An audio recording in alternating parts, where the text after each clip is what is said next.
questions you like to ask in an interview that you think cut through things? Maybe they're a little provocative. Is there anything in particular that you love to ask in an interview session that you think is really good? Tell me about a time where you messed up and something you'll never do again. It's simple, it's basic, but you get to test the humility. Sometimes people have to think about it. And if they have to think a really long time, it's one of two things. They haven't taken enough risks, or they're trying to figure out how to spin the story.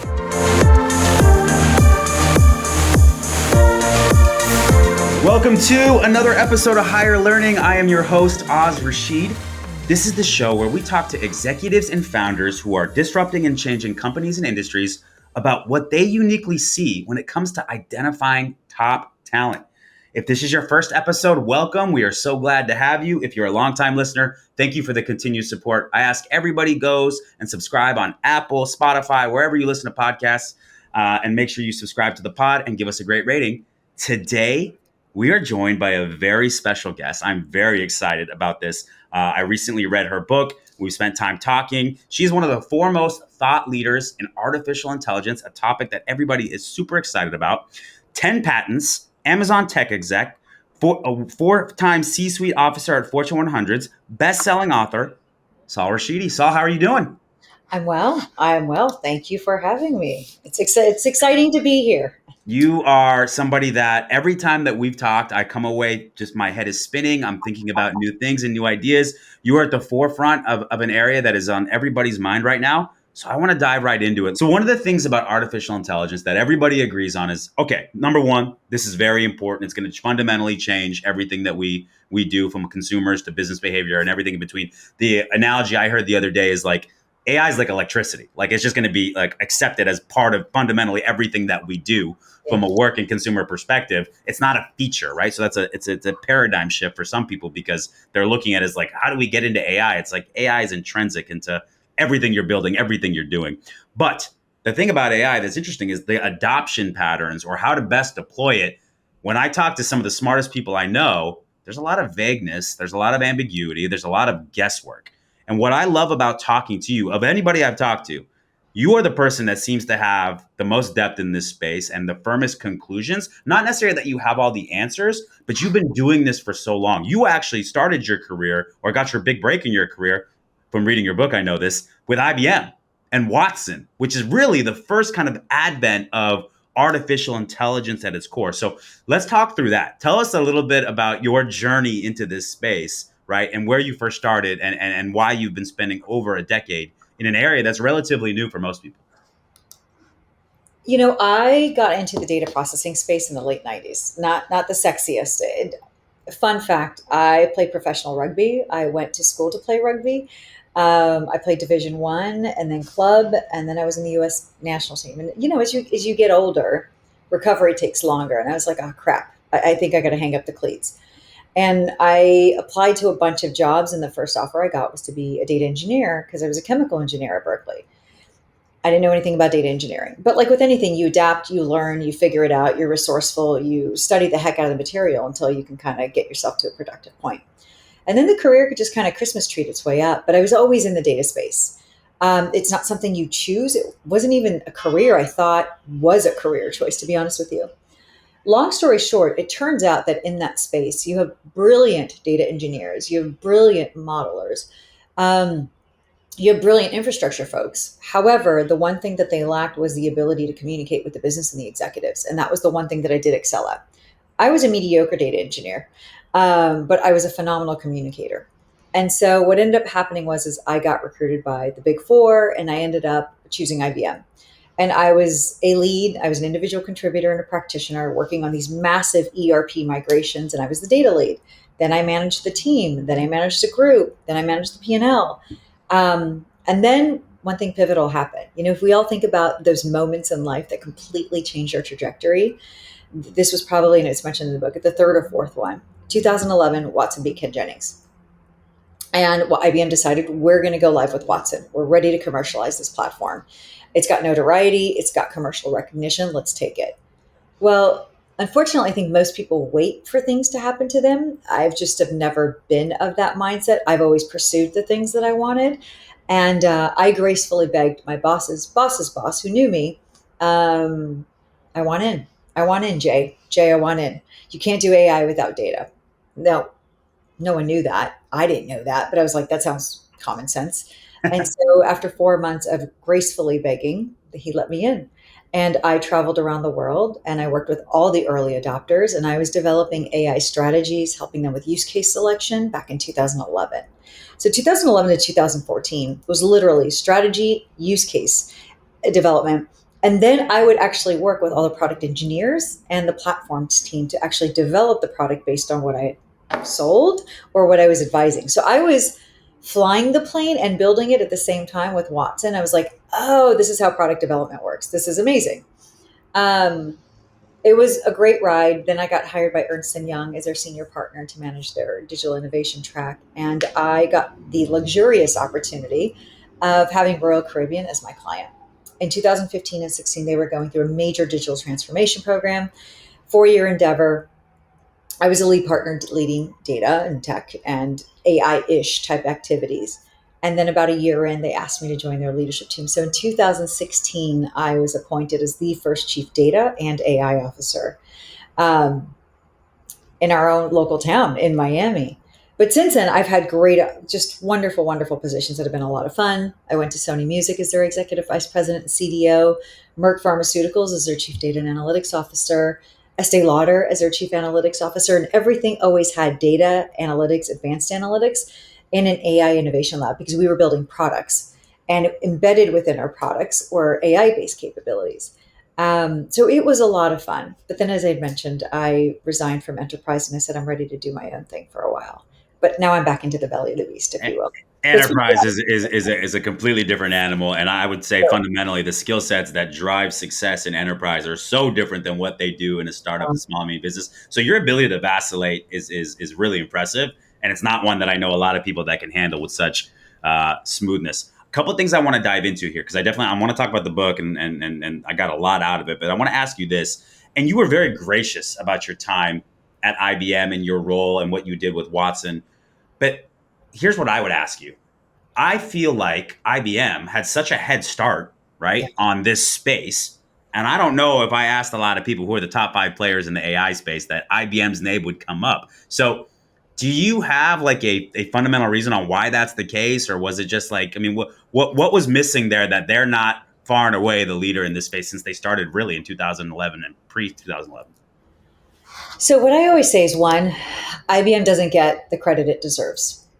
Two, IBM has launched a lot of things behind the scenes, whether it be research, baseline capabilities. But three, remember, being first to market has an advantage and a major disadvantage. You're working through the kinks as you're commercializing a potential. And so we started with two primary industries, financial services and healthcare. Well, what do they have in common? Massive, lots of cash, lots of data, Highly regulated. regulations, Yeah. subject matter expertise is 1000% needed. And we didn't have enough subject matter expertise to be Mm. able to train all the different capabilities and models that we had. And there were a lot of other mishaps, of course. Um, but when you're first to market, there's no prior person, entity, organization, or precedence. So you're learning while you're doing. And I think that's why it just doesn't get the credit that it deserves. People learned off of IBM's back. Now, there could have been different decisions that were made to keep it a prominent figure. And I know they've rebranded Watson as Watson X. They're still selling a ton and they're still doing amazing things. And there's some brilliant, brilliant individuals there, no doubt. Good answer. I love that. Shout out Big Blue. And that is some good perspective there because I think Yeah. I wouldn't be the only person that maybe thought of it that way, but I think you characterize that in a really, really good way that coming first to market is not easy. The industries they chose are not always easy. They went through a lot of the bumps. They crawled so a lot of other companies could run, right? At the end of the day. 100%. Okay. 100%. Fair enough. All right, so let's talk about your book now. All right, so I'm gonna pontificate a little bit here. I'm gonna tell you your AI survival guide. So I got this when we first met. I read it. I wanted to be prepared for the podcast. So a couple different things about it. First, I love that you started with your story and kind of acclimating as coming from a different country and having a different background. As somebody who comes from a mixed race, you grew up in America. I felt a lot. I was reading it and feeling a lot of the same things that you did. I want to talk about why you decided to write the book, but then outside of that, you then take that kind of personal knowledge about you and who you are and how you grew, and then you put together one of the most tactical, strong playbooks I've seen for AI deployment in enterprise companies, in small and medium businesses. Like, this is one of the topics that comes up to me with a lot of executives I talk to on kind of trying to figure out what we do here. And I would recommend this book highly to anybody, even if just to give you a frame of reference. But there's so many nuggets in here that you can apply day one that I think are really, really good. I got to be honest with you, I'm not just saying this because you're here. Really, a masterclass on how you manage, right, stakeholders in an enterprise environment, because you understand it's as much about the roles, the responsibilities, the communication, the getting the buy-in, things like that. So let's start here. I've gone very deep. You did. So here's the thing. You talked about your rugby. So I think I know the answer is which you're the best at, but you were also a swimmer and water polo player. Which sport did you love the most? Was it rugby? It was rugby. It was gritty. It was salt of the earth. It was, my best friends are still from when I played rugby. Oddly enough, I went to Berkeley to play water polo, but I never, and I think there's a section in the book, you could be a phenomenal high school athlete. You can get recruited to a Division One, and you can be second string to second string once you get there. And that's what happened to me. So I was swimming 5-6 hours a day. And like my sophomore year, I just had no game time. And the game is what you swim and practice for. Think about it, like dry, brittle hair, like the skin is drying up. You smell like chlorine 24/7. You're like, is this worth it? I'm not even getting game time. So I talked to my coach, Mo. I was like, listen, Mo, is there a career? Like, is there a future? He's like, Sol, love your tenacity, love your energy, but you're like 5'4" on a good day. Everyone else is 5'11", 6 feet. Like, just physically, you're not built for this level, even though your power and your discipline has helped compensate your height deficiency up until this point. But you're at a different league now. And I was like, ugh, that sucks. Long story short, I decided to focus on my academics, and I resigned. And that same week, the rugby coach had discovered me. And she said, what sport do you play? And I said, until a few days ago, water polo. She's like, have you ever tried rugby? I was like, no. She's like, I think you're going to be natural at it. Well, it turns out every deficiency I had in water polo was actually a strength in rugby. One, I had the ball handling skills, because in water polo, you're treading. Imagine what you can do on ground. I was 5'3", 5'4", which was a deficiency in water polo, but it was a great strength in rugby because lower center of gravity, harder to tackle, harder to fold. That was kind of like the first big lesson in resilience. Environment plays a big, big influence on your ability to thrive. And sometimes it's not about quitting, but knowing your shelf life within a specific environment. And so that's how the pivot happens. So I love that. So I don't think anybody would have guessed that as you pop up on the YouTube screen that you are a successful rugby player. So I'm so glad we got into that. Another parallel I'm drawing is I'm realizing that my brother played water polo all throughout high school and went to Berkeley. So there's some synergy there. And we have the same last name. There's like too many. There's a little bit too many coincidences. There might be some separation of birth type situation here.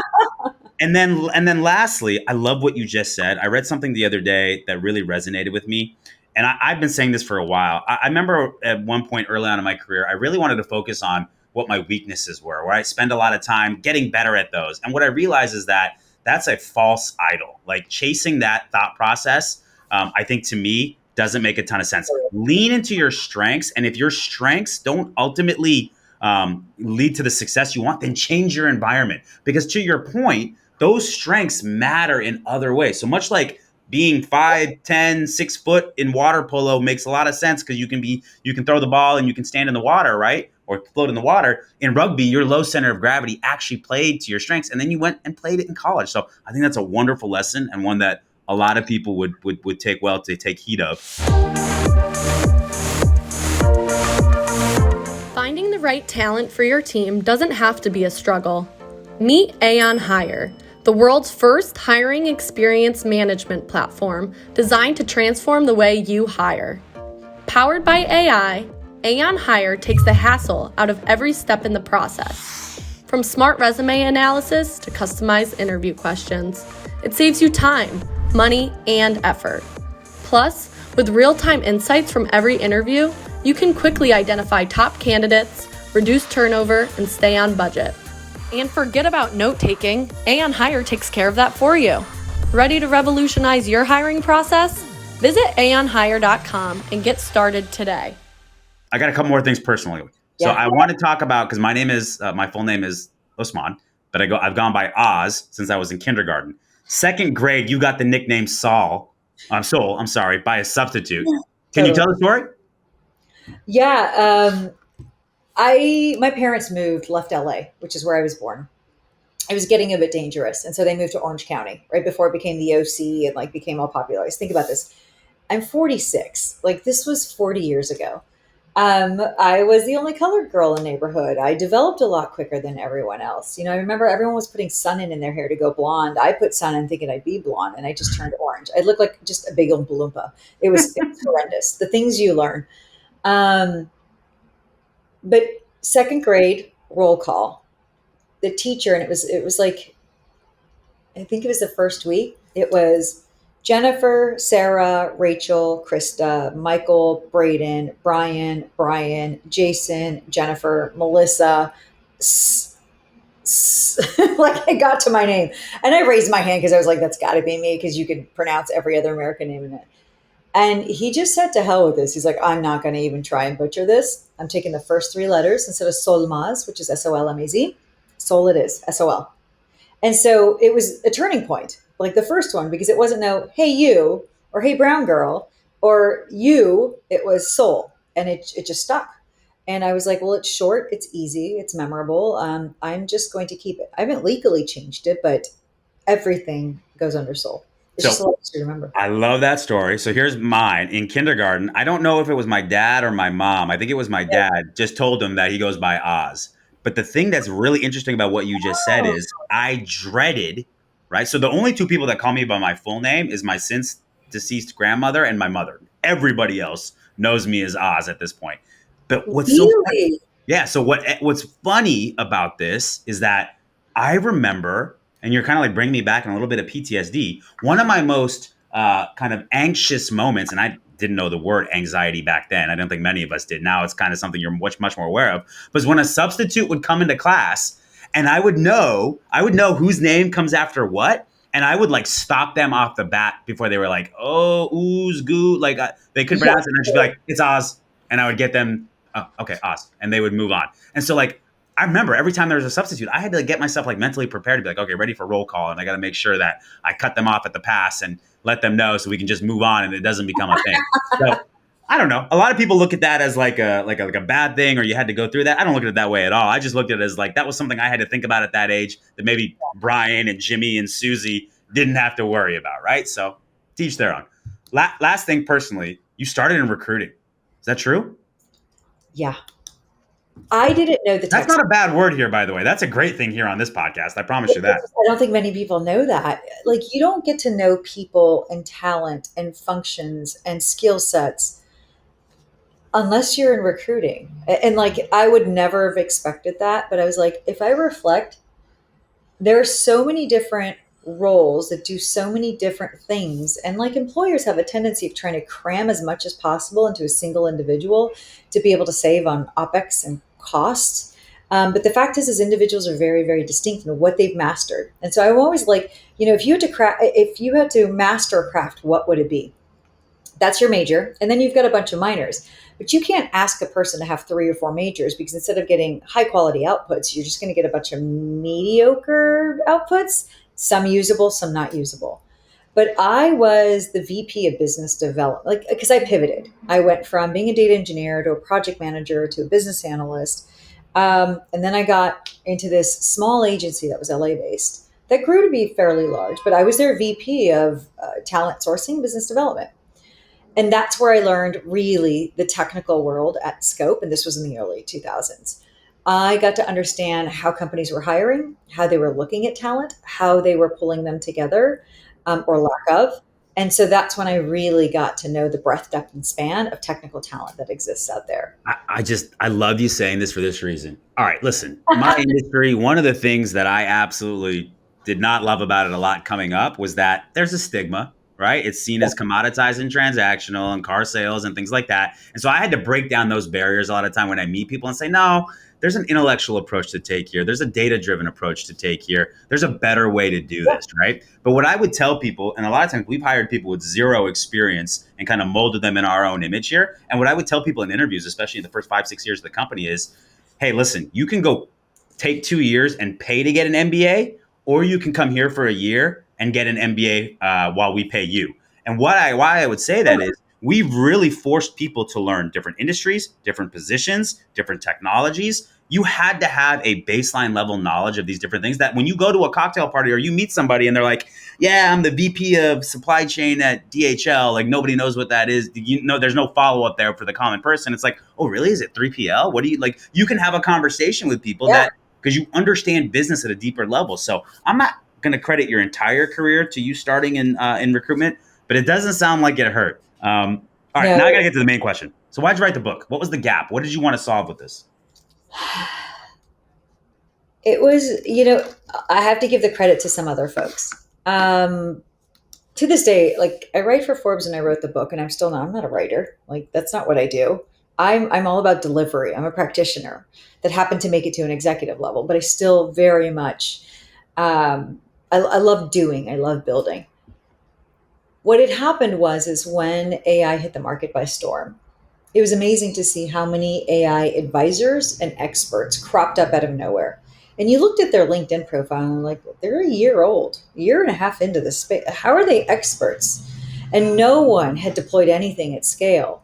And so I got the encouragement of a few folks and like, Sol, you've done this. You need to write about it. And I was like, why would people want to? Because you've done it. No one else has done it. Everyone else is reading and regurgitating. So we called it the double R disease. You've actually done it. You can tell people what not to do, right? Whereas most people are telling them what to do and then figuring out what not to do while they're learning and earning. And I think that's part of the experience. Experience isn't about how to do things. Experience is about understanding context and what to avoid that matches that context. And so they're like, you need to write this. And I was like, why not? I guess I've resigned from enterprise. I am a free agent. I'm helping these startups. And every morning for 3 hours, I had a minimum word count and I didn't do any editing. I was like, just write, brain dump. And I went through all of my files, did postmortems, lessons learned, looked at all the notes. And it magically kind of just came to me. It just came. And I was like, okay, here we go. I didn't think anything of it, but then I got picked up by a publisher, which was great. Wrote the book after I got picked up by a publisher. They said I was probably the fastest author to write the book, but because I had done the work. I wasn't doing research. I was literally writing about the work that I had done and where I had successes and where I had many failures and the reasons why. I love that. It's really to help others to avoid the mistakes that I made because they're starting this journey and I've already been down this journey. Oh, I love what you said about the people kind of propping up in the space. I mean, I always say this. Always be worried with when somebody self-titles themselves with one of these two things, expert or leader. Those are things that to me, you've got to be called by, you got to be given that title. You got to be given that label more so than saying, I'm an expert in AI. I've been doing this for a full 11 months and I can tell you backwards and forwards what it is. You actually have been doing this for such a long time. So I'm so glad that you wrote the book. Did you have a different working title? What was the first title you had in mind? Or was this the one from the beginning? Oh God, we went through like 3 or 4. But the thing is that everyone wrote an AI book, but it was still very high level, still very either academic and research focused or very consultative. But my publisher was just like, listen, this is really about surviving an age where no one knows what they're doing. And so after maybe about 50 different title options. What was your top choice though? What's on the cutting room floor? Oh God, I don't even remember. I don't even remember.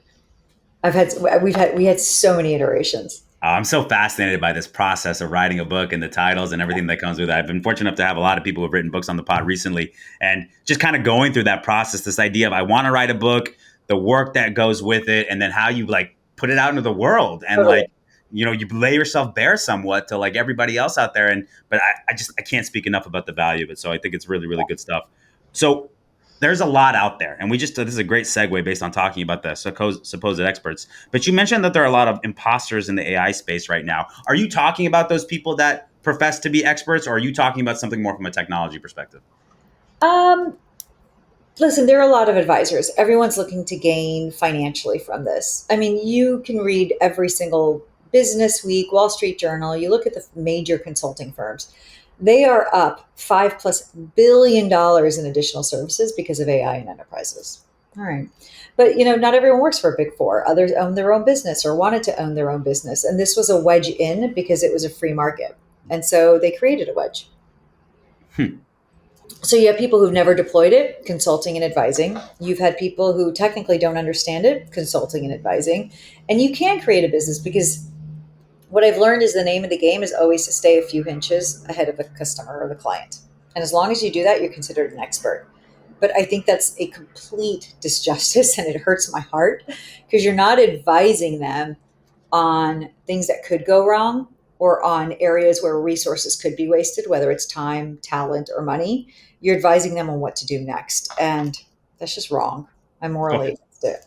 I like that. That's good stuff. Let's talk about this and then we're going to move into the hiring portion. So the media owns a lot of the messaging around AI and its current impact. We're seeing it Yeah. in articles, news reports every day. There are so many signals out there. So I'm interested to hear from somebody who's as deep in the space as you are, what you're seeing. What do you think are kind of the key themes from these past couple of years going into the next year? And then what do you think we can look forward to as consumers and businesses in terms of AI, particularly in 2025? I don't want to get into super intelligence and everything that could be happening in the next 5, 10 years, whatever it may be. But what do you think is kind of the where we're at now and where we're going and what the impacts are going to be in this upcoming year? I think 2023 was really the year focused on POCs and individual exploration. 2024 was focused on more POCs, but at scale and looking to push things into production. I think 2025 is going to filter and funnel some of the players out there because the cost to run these things is massive.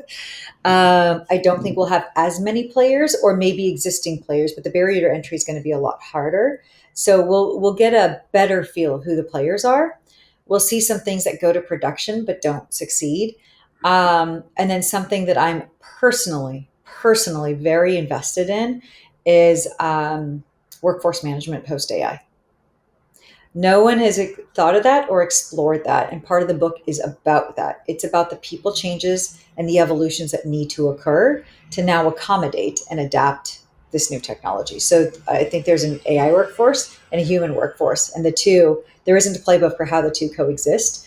And that's what I'm interested So in. let's, and I hate this term, but let's double click there because I think that's an important one. I think it's what everybody just kind of on the periphery is thinking about, right? I've already seen the labor market start to be impacted in some ways. Although I think a lot of companies are using AI as a reason to do Yeah, things that they want to do for their financial benefit in a lot of totally. ways, right? That's cool.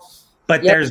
there is going to be some real evolution and application coming. One of the first, real use cases that I've seen is the Klarna one, right, where they really replaced all of their contact center, right, and did that through AI and reported higher numbers in terms of customer satisfaction and first call resolution and turning things around like that. We're going to start to see more of that application, and there's going to be some displacement, okay, but I'm an optimist. I come from the world of, we thought that, there was a lot of like horse buggy riders that when the car came around were out of jobs, but the jobs changed, right? There was more abundance of work. The productivity changed. So what I believe is there will be some disruption over a short-term period, right? And there's a great book called The Technology Trap that I read that talks about this through the Industrial Revolution and things like that. But over the long term, the gains will be significant. What's your personal opinion on this? What would you tell people right now is kind of coming in the near term, and then what do you see in the long term in terms of how it impacts workforce?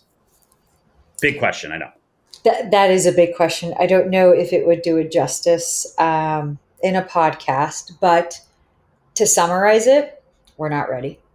Mm. No one has considered the post AI revolution operating model. And I have thought through that. I have a framework for it, I have an understanding for it. And this is what I want to educate and evangelize on. But we're Hmm. not. We're not ready. Okay. So there's going to be some disruption and a lot of butterfly effect and byproducts of this that we're not even planning for and ready for.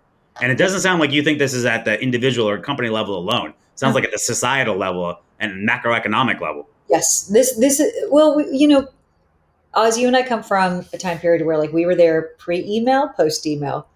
Pre-internet, post-internet, pre-mobile devices, post-mobile devices, pre-big data / data processing, post, pre-apps, post-apps. Now we are seeing it pre-AI, post-AI. Each of these things I've mentioned has had a major societal impact on commerce, ethics, compliance. This is another one, and we're not ready yet. Oof. Well, I don't know if I feel better or worse, but I will. We'll have to dig into that a little bit later in a longer format. But gosh, okay, let's dive into the hiring stuff because we talked about earlier, building software in the space. I didn't realize that AI was going to be such a big part of it so soon. Because when we were building it, I was thinking AI is probably in the not too distant future, but in the future, and it's going to cost a lot of money.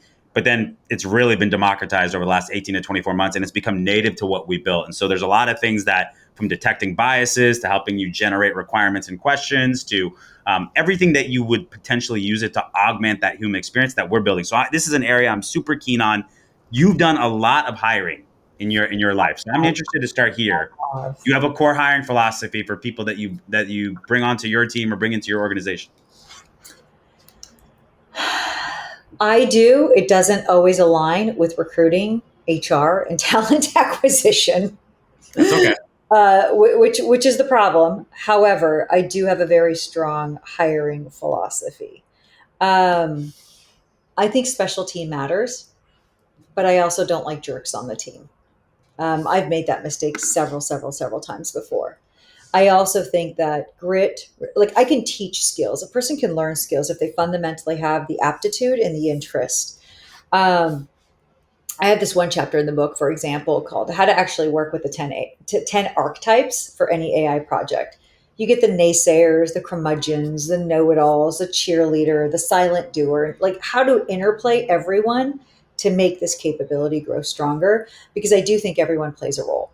Whether you like the person or not, put that aside, they all play a role. And so I always say, like, even with the naysayers and the curmudgeons, the people who are always negative, they do play a role.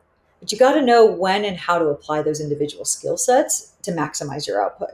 And so when I come across those individuals, I'm like, oh, that's who they are, and that's the role they're playing. As an example, the naysayers and the curmudgeons, they oftentimes are extremely brilliant. They've been within the company for quite a bit of time. They have no energy to do anything new because they've seen too many things fail. Totally get it. But they're phenomenal at pointing out everything that can go wrong. And so I actually use them to call out my blind spots.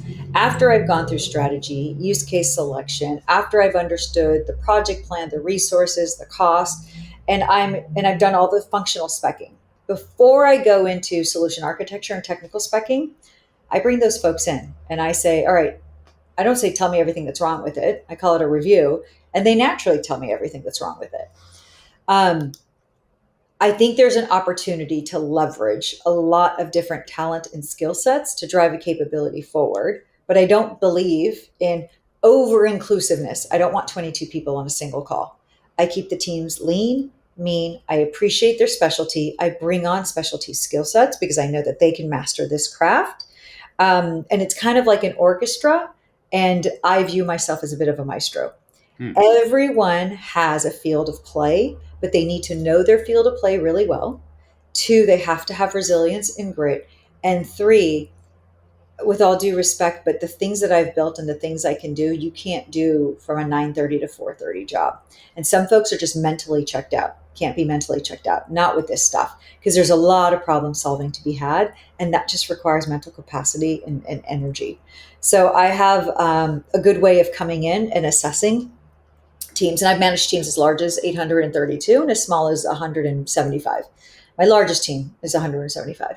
I can easily come in and understand everyone's part in the storybook and how they're going to play, if they're going to play and have a role in it. And then I'm very, very clear on expectations.